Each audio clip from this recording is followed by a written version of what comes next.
৩৬ বছরের আক্ষেপ ঘুচিয়ে কাতার বিশ্বকাপে ফুটবল বিশ্বমঞ্চের সোনালি শিরোপার স্বাদ পেয়েছে স্বাগতিক আর্জেন্টিনা। রুদ্ধশ্বাস এক ফাইনালের মধ্য দিয়ে শেষ হাসি হেসেছে রিয়াল বেটিস্তারা।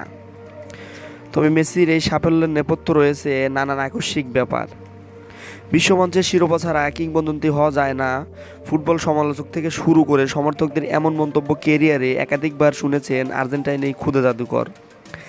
এমনকি কত অপমান, গ্লানি, দুর্ধ্বনি ছাপিয়ে লিওনেল মেসি ফুটবল স্বর্গের সেই প্রত্যাশিত সোনার হরিণ জয় করেছেন।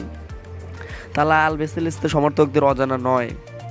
৩৬ বছরের আক্ষেপ শেষে মরুর বুকে মেসি নিজেকে সেরাদের কাতারে জায়গা করে নেয়ার প্রত্যয় আবারও জোর গলায় জানান দিয়েছেন।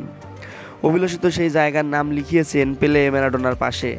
মেসিকে এবার বিশ্ব ফুটবলের শাসক ঘোষণা করেছেন দক্ষিণ American football confederation CONMEBOL president Alejandro দমিনগেজ।